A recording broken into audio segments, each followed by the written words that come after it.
ખબરોમાં બન્યા રહેવા માટે બેલ આઇકોન દબાવો અને એબીપી અસ્મિતાને સબસ્ક્રાઇબ કરો. દિવાળીના તહેવારો બાદ રાજ્યમાં કોરોનાનો કેર સતત યથાવત છે. છેલ્લા 24 કલાક દરમિયાન રાજ્યમાં 1487 નવા કેસ સામે આવ્યા અને કુલ પોઝિટિવ કેસનો આંક 2 લાખની નજીક પહોંચી ચૂક્યો છે.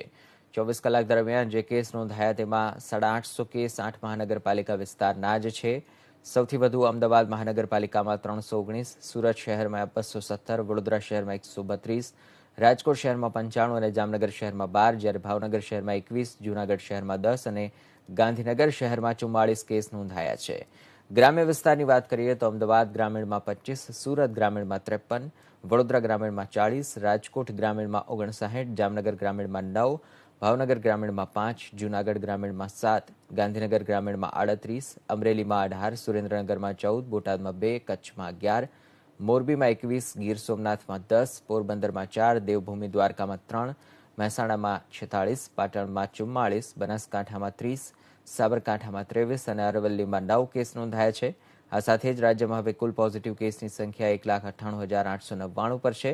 વાત મૃત્યુની કરીએ તો 24 કલાકમાં રાજ્યમાં વધુ 17 દર્દીઓના કોરોનાથી મૃત્યુ થયા, જેમાં 13 મૃત્યુ એકલા અમદાવાદ મહાનગરપાલિકા વિસ્તારમાં જ છે. તો રાજકોટ, વડોદરા અને સુરત શહેરમાં એક મૃત્યુ થયું, જ્યારે એક મૃત્યુ મોરબી જિલ્લામાં નોંધાયું.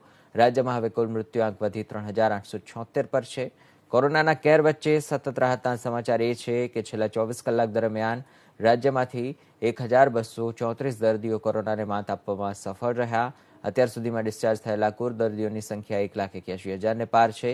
તો 24 કલાક દરમિયાન રાજ્યમાં 69,521 ટેસ્ટ કરવામાં આવ્યા છે.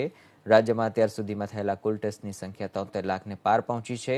રાજ્યમાં એક્ટિવ કેસની સંખ્યા વધી 13,836 પર પહોંચી ગઈ છે, જેમાં 13,747 દર્દીઓની હાલત સ્થિર, જ્યારે 89 દર્દીઓ છે વેન્ટિલેટર પર.